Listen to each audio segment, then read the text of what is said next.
Como é bom, Senhor, poder louvar, como é bom poder declarar o Seu nome e com fé dizermos que o Teu nome é cura, que o Senhor dissipa as trevas, que o Senhor nos incendeia, que o Senhor aquece os nossos corações. Como é bom poder Te adorar em espírito e em verdade com toda alegria, Senhor. Senhor, o nosso coração se enche de expectativa de ouvirmos a Tua voz, por isso pedimos, fala ao nosso coração, aquieta a nossa alma nessa noite, porque nós precisamos, nós carecemos ouvir a Tua voz, ó Pai. No nome de Jesus Cristo que oramos, amém, Jesus. Você pode sentar-se nesse momento. Aleluia. Perguntei ao pastor Lucas que a gente senta no primeiro banco aqui. Eu percebo que tem bastante gente nova. Eu falei, tem bastante visitante? Ele falou, tem. Então eu queria pedir mais uma vez, você que está nos visitando, só faz um sinal para eu saber quem está nos visitando aqui. Pode levantar a mão.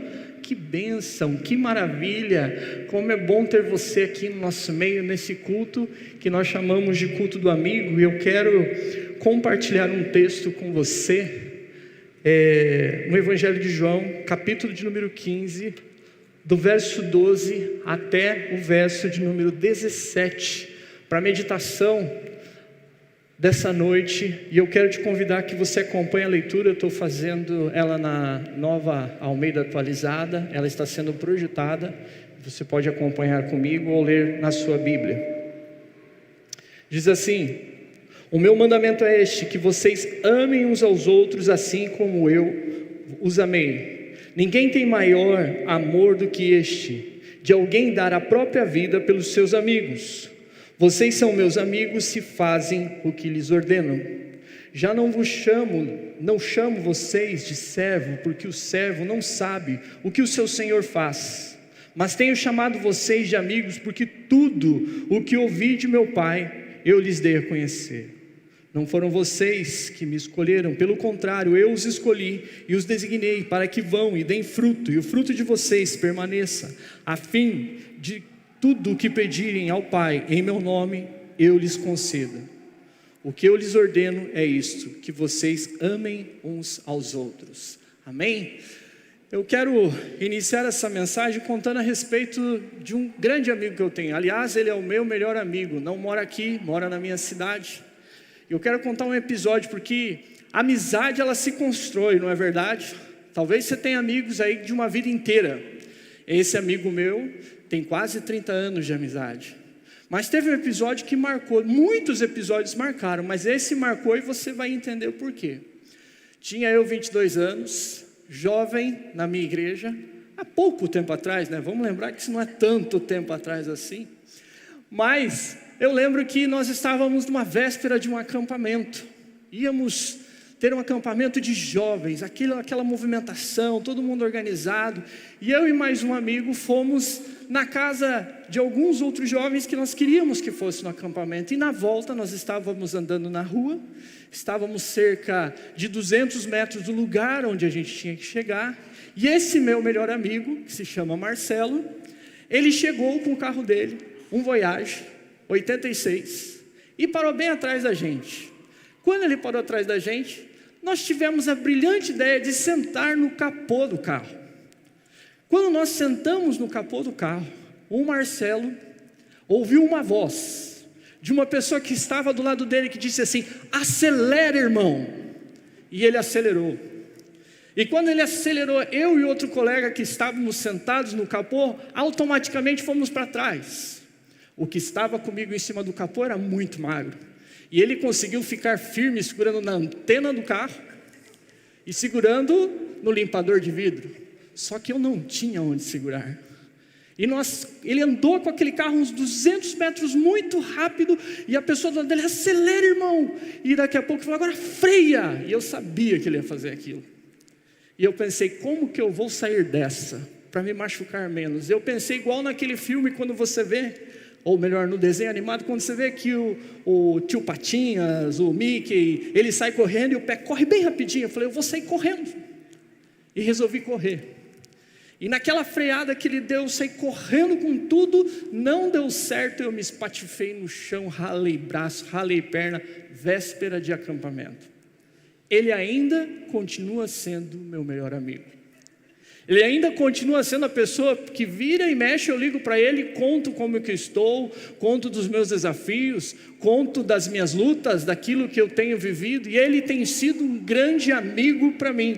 E nessa noite eu quero falar com você, nesse culto que nós chamamos de culto do amigo, eu quero falar sobre Jesus, o meu melhor amigo.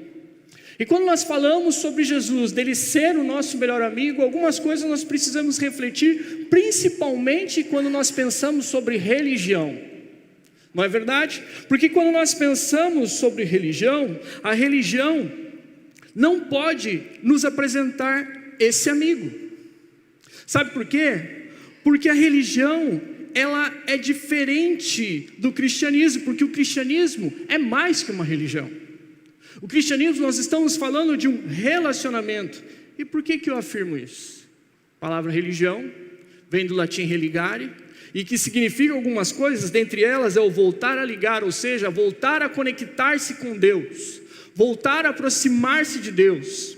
Meditando e pensando a respeito disso, fui ver que várias religiões, elas tentam dizer quem é Deus, como Ele se revela e de que forma que o ser humano pode chegar até Deus.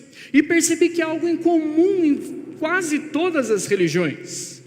Algumas vão dizer para nós assim: não seja uma pessoa má, pratique tais ações e você será salvo. Outra religião vai dizer para nós assim: a salvação é alcançada por boas ações. Numa outra religião que eu estava estudando e pesquisando, tentando entender como que é essa questão da pessoa se aproximar de Deus, ela vai dizer: olha, o arrependimento total precisa ser demonstrado por você através de ações. Outra diz: seja caridoso, pois essa ação levará você à salvação. Ou pertença à minha religião, venha ao meu templo, participe dos meus cultos, cumpra os ritos, participe de tudo que eu falar para você e você será salvo. Pratique ritos, sacrifícios ao longo da sua vida e você alcançará a salvação.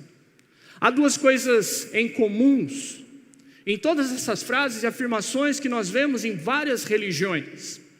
Eu acredito que essas religiões querem conectar as pessoas a Deus, mas elas falam que o ser humano precisa fazer algo.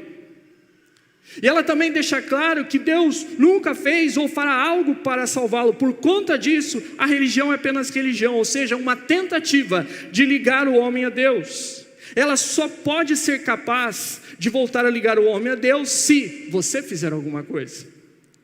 Ela só é capaz de fazer isso se você entender que a religião, nesses lugares, no entendimento deles, é algo que vai gerar servos, mas o cristianismo ensina e vive de uma forma que vai na contramão, porque cristianismo é relacionamento. É Deus que vai ao encontro do homem. Foi Ele que nos alcançou, foi Ele que nos buscou. A palavra do Senhor deixa clara: façamos o homem a nossa imagem e semelhança. Deixa claro para nós que quando Adão estava no Éden, todo dia, na viração do dia, Deus descia e ia conversar com Adão.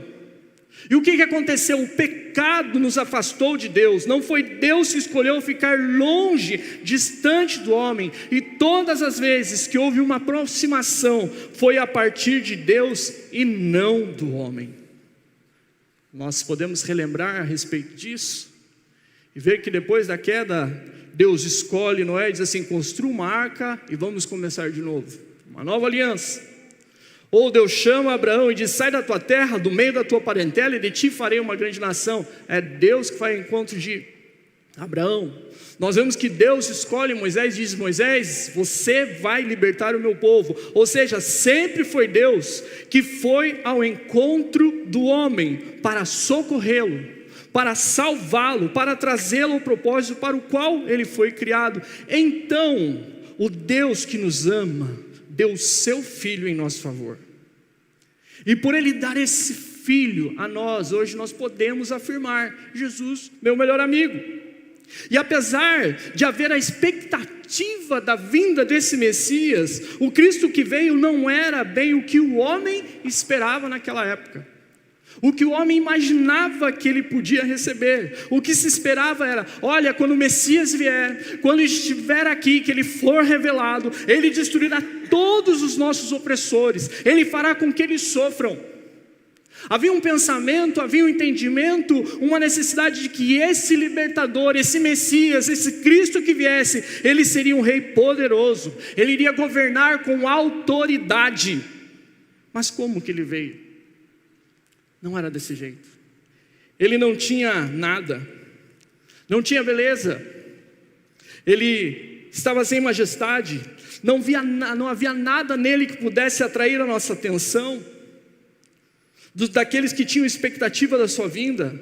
Aliás, ele foi rejeitado, como diz Isaías, que deixou claro que ninguém entenderia o castigo que cairia sobre ele, e ele se tornaria o motivo da nossa paz. E aqui neste texto que nós lemos, ele mesmo esclareceu que veio com o objetivo de ter um relacionamento profundo e verdadeiro conosco.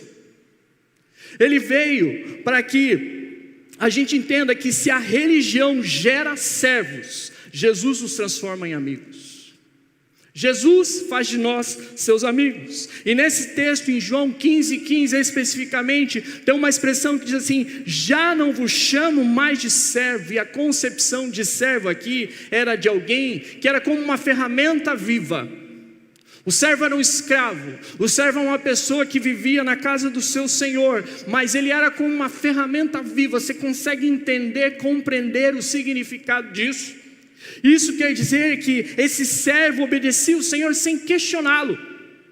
O que ele dissesse para fazer, ele iria fazer. O Senhor não tinha obrigação alguma de explicar por que dava tal tarefa para ele fazer. Ele era uma ferramenta viva.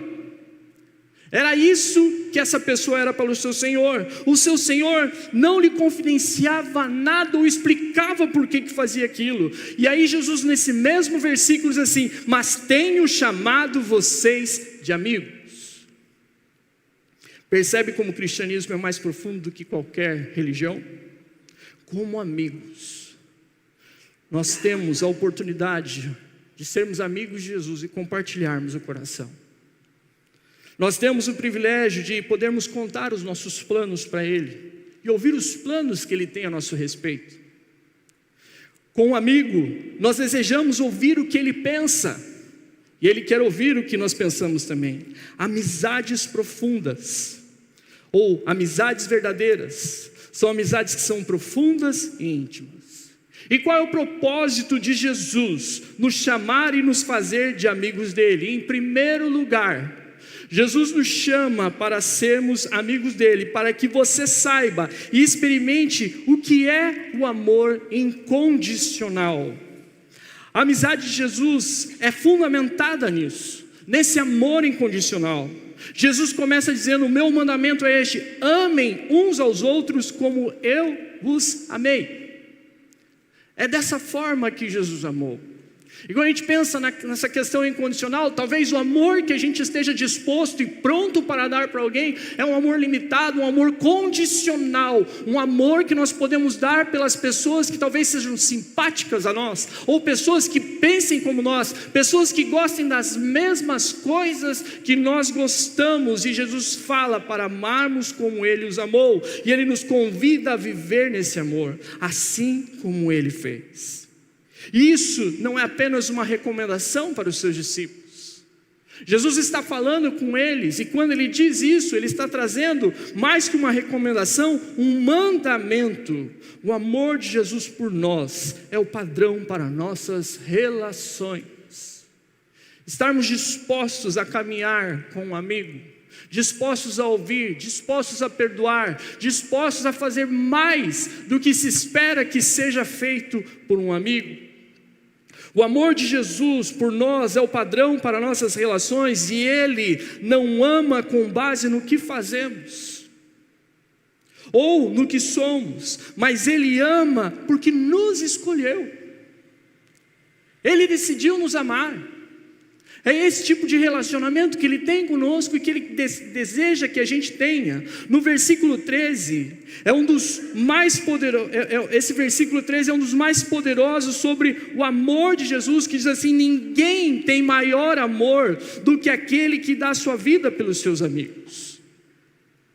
Jesus não apenas fala desse amor, mas Ele demonstra de forma concreta e radical, entregando a sua vida na cruz por nós.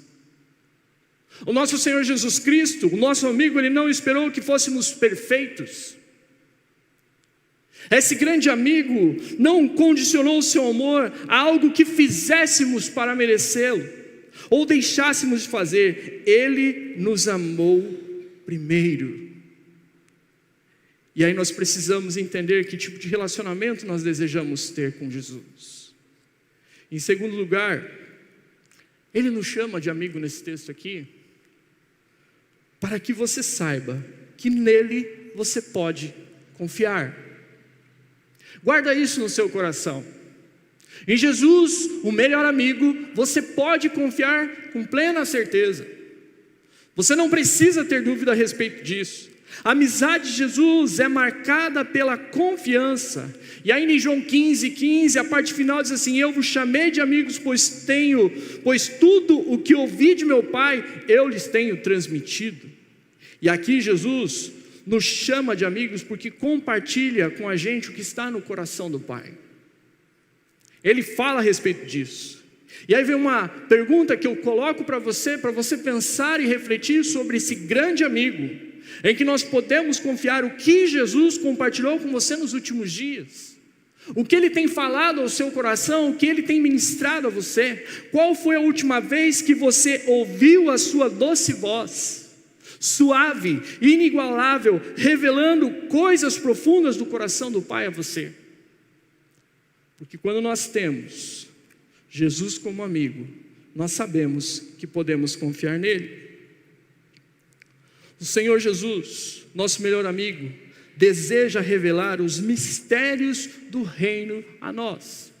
E aí eu chamo a atenção de você para Mateus capítulo 13:11, quando Jesus disse assim, a esses mesmos amigos, a essas mesmas pessoas que Ele estava chamando de amigo, aos seus discípulos, Ele disse assim: porque a vocês, meus discípulos, para vocês, meus amigos, é dado conhecer os mistérios do reino, mas aqueles, isso não é concedido.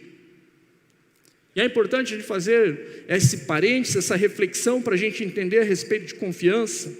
Quando fala de mistérios, a gente precisa entender algumas questões, porque nos tempos do Novo Testamento, a palavra mistério se empregava numa forma muito especial.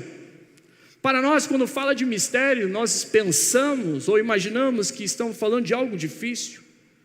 Quando nós falamos de mistério, nós entendemos que é de algo que é impossível de entender, de compreender. Mas para aquela época, quando Jesus fala para eles, a vocês é dado conhecer os mistérios do reino, eles conseguiram entender o que Jesus está dizendo, porque mistério designava algo ininteligível.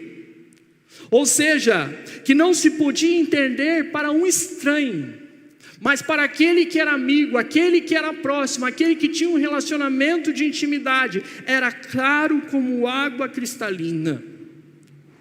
Então, quando nós caminhamos com Jesus e Ele nos chama de amigo, e Ele tem o propósito de que a gente aprenda a confiar nele, a gente precisa entender que caminhar com Jesus e conhecer os seus mistérios é estar muito próximo, ser tão íntimo, que Ele vai compartilhar coisas que só você vai compreender e outras pessoas não vão entender, porque você é íntimo do Senhor. Eu tenho certeza que o melhor amigo, Jesus, deseja revelar coisas profundas que nem imaginamos. Jesus, o melhor amigo, deseja falar coisas que os outros nunca entenderão, mas você vai compreender se você tiver esse relacionamento com Ele. Ele confia em nós os seus ensinamentos, Ele confia a nós os seus propósitos, e em resposta nós somos chamados a confiar na sua palavra, obedecer e andar nos seus caminhos. Essa é a segunda reflexão que eu trago nesse texto. Mas Ele nos chama de amigo também, em terceiro lugar, para que saiba que Ele acredita em você. Jesus continua e diz assim: vocês não me escolheram, mas eu os escolhi. Quem eram esses a quem Jesus escolheu? Eram pessoas letradas, as pessoas mais capacitadas, mais preparadas teologicamente e doutrinariamente para compreender o que Jesus ia falar. Eram aqueles que eram fluentes na lei e na escritura. Seriam essas pessoas membros ilustres das escolas de pensamento judaico? Eram essas pessoas a quem Jesus estava falando e que escolheu, que eram os fariseus, essênios ou herodianos? De forma nenhuma. Não, eles eram homens comuns, homens simples, alguns pecadores. Dentre eles havia um cobrador de imposto, havia ali um outro envolvido com os zelotes, homens que possivelmente não seriam escolhidos de forma natural para serem líderes num grande projeto, muito menos para ter a posição de destaque em uma grande empresa. Mas esse amigo que acredita em você é o mesmo que diz: eu não te condeno, vá e não peques mais. Esse amigo é o mesmo que diz e fala assim: vá, volte para a sua casa e conta aos seus o que Cristo fez por você. Esse amigo que acredita em você é aquele que diz assim: tu me amas, então apacenta as minhas ovelhinhas.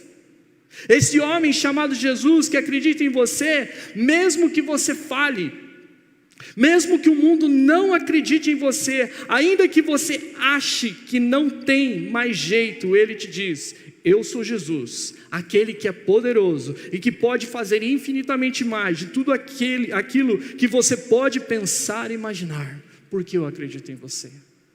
Esse é o verdadeiro amigo que nós podemos confiar. Esse é o amigo que nós podemos entender que está no controle de todas as coisas, que cuida de nós e nos abençoa. E em quarto e último lugar, Ele nos chama de amigo para revelar o plano perfeito que Ele tem para você. Esse amigo tem um plano perfeito para nós. Voltando ao verso 13, quando ele diz: ninguém tem maior amor do que este, de alguém de dar a sua vida pelos seus amigos. Pensando e refletindo nesse texto, eu faço uma pergunta para nós pensarmos a respeito disso. Você conhece alguma história semelhante a essa?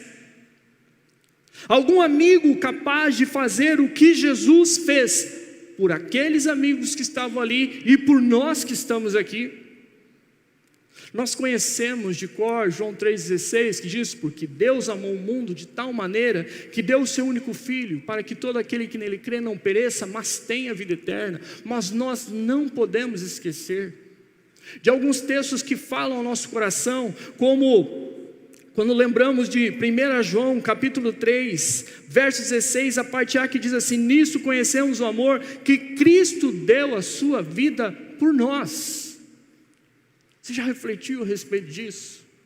Um amigo que dá a sua vida por você. Precisamos lembrar que esse amigo fiel não tomou o direito de ser igual a Deus, mas se esvaziou de si mesmo, para que Ele pudesse estar conosco, com os seus discípulos, e dizer: eu não chamo vocês mais de servo, mas vocês são os meus amigos. É esse relacionamento que eu quero ter com você.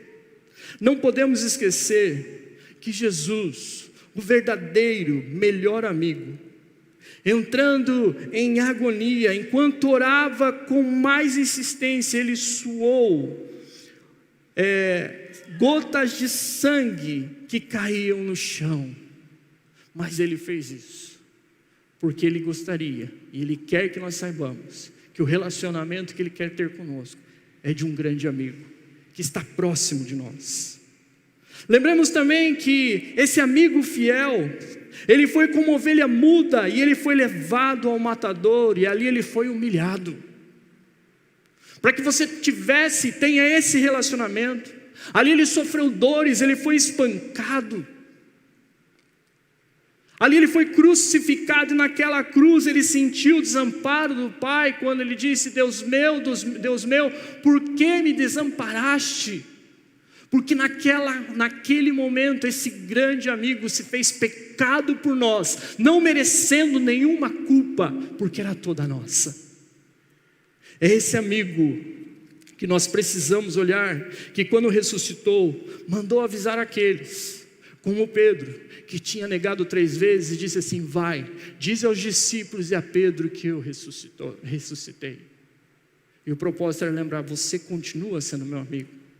Esse Jesus, que tem um plano perfeito para mim e para você, foi o mesmo que mostrou as feridas, as suas chagas para Tomé, que não acreditava que Jesus podia ter ressuscitado. E tudo isso Jesus fez para revelar para seus discípulos e a nós que Ele tinha um plano perfeito para as nossas vidas. Sabe qual é esse plano perfeito? Sabe o que esse amigo fez por mim e por você, por todos nós que estamos aqui? Ele acabou com a inimizade que existia entre Deus e o homem. Para concluir, meus irmãos, para irmos para a parte final, esse era o propósito de nos chamar de amigos e não de servos. Jesus fez isso para que experimentemos do seu amor incondicional, não apenas num dia, mas todos os dias. Jesus fez isso para que saibamos que podemos confiar nele, em toda e qualquer circunstância. Jesus fez isso para descobrirmos que Ele acredita em nós e revelar o seu plano perfeito para nós. Eu comecei compartilhando aquela história, e eu quero te explicar por que eu contei aquela história do meu melhor amigo. Marcelo continua sendo meu grande amigo, um amigo de todas as horas, foi meu padrinho de casamento. Durante o pastorado em Curitiba, ele pastoreava outra igreja, e nós nos encontrávamos toda a semana. Nós fazíamos uma atividade física junto e conversávamos de tantos assuntos, de tantas coisas aleatórias.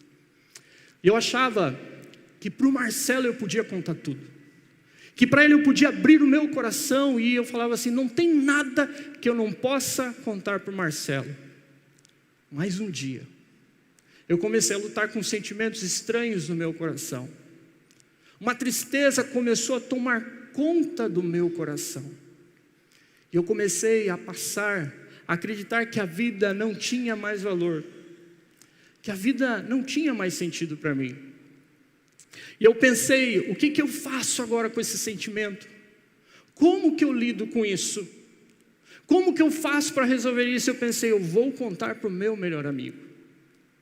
E no dia que eu fui caminhar com ele, eu cheguei perto dele, eu tentei falar umas 3 vezes e engasguei. Tentei uma 4ª vez e não consegui, e voltei para casa. Eu falei: eu não tenho condições de contar para esse amigo aqui o que eu estou sentindo. Eu não tenho condições de falar para essa pessoa que nós já vivemos tantas coisas, o que eu estou passando e o que eu estou sofrendo. Eu não consigo falar a respeito do que eu estava vivendo. Eu não consegui dizer da dor que estava na minha alma para esse amigo.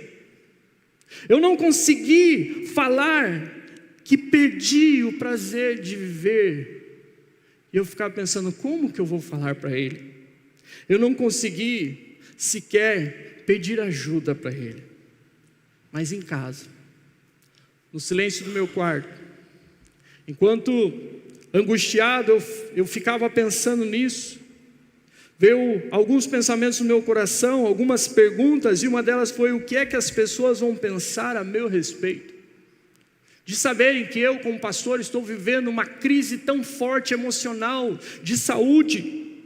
O que eles vão dizer sobre mim quando souberem do que eu estou passando? E naquele lugar, onde não tinha ninguém do meu lado, Jesus, o amigo verdadeiro, falou comigo. E ele disse assim: Jonathan, não importa o que eles pensam, pois eu sei os pensamentos que eu tenho a teu respeito. Jonathan, não importa o que vão dizer, porque eu prometi estar com você, seja no mais alto da montanha ou no mais profundo abismo. Jesus faz um convite para nós nessa noite. Jesus fala conosco que Ele quer ser o melhor amigo e te faz este convite. Talvez o primeiro convite faça sentido para você. E o convite é que resgate essa amizade que um dia você teve com Jesus e você pode dizer que Ele era seu melhor amigo. Ou talvez seja o segundo convite. Talvez você nunca ouviu nada disso que eu estava falando, que você poderia ter um relacionamento com Jesus neste nível e desta forma. E o convite é: construa uma amizade e viva a maior aventura da sua vida com Jesus. Eu queria que você fechasse os seus olhos. O louvor vai tocar uma canção agora. E eu queria que você, nesse momento, só você e Deus, nessa noite que nós falamos que é o culto do amigo, e onde nós estamos falando que Jesus é o nosso melhor amigo. Se essa palavra falou o teu coração, se essa palavra ministrou a sua vida, eu quero orar com você. Eu quero pedir que o Senhor abençoe a sua vida. Mas eu quero saber por quem eu estou orando aqui. E eu queria pedir, mesmo com os teus olhos fechados, que você levantasse sua mão e falasse: eu quero aceitar esse convite de Jesus nessa noite. Tem alguém aqui nessa noite que quer aceitar esse convite de ser o melhor amigo de Jesus, de tê-lo como o melhor amigo? Amém. Mais alguém? Amém. Amém. Glória a Deus. Aleluia. Louvado seja Deus. Todos vocês que levantaram a mão, bota a mão no seu coração que eu quero orar com você agora. Eu quero pedir que o Senhor esteja ministrando sobre sua vida. Senhor, eu coloco diante de Ti a vida de cada irmão e irmã que aqui, Senhor, levantou a sua mão e está assumindo esse compromisso contigo, Jesus. Um compromisso de tê-lo como amigo fiel, amigo verdadeiro, amigo em quem eles podem confiar todas as coisas e saber que o Senhor não vai os abandonar. Senhor, nesta noite, Espírito Santo de Deus, consola os corações aqui que estão feridos, consola os corações aqui que estão machucados, Senhor. Consola aqueles, Senhor, que perderam a confiança e não acreditam que é possível existir uma amizade verdadeira, Senhor. Senhor, eu peço que o Senhor traga cura nessa noite, Pai. Eu peço que o Senhor traga restauração para vidas. Senhor, renova sonhos, renova esperança nos corações nessa noite, Senhor. Muda a nossa história. Nós não queremos sair daqui igual como entramos, ó Pai. Nós oramos, nós entregamos a nossa vida a Ti nessa noite, no nome de Jesus Cristo, amém, Jesus.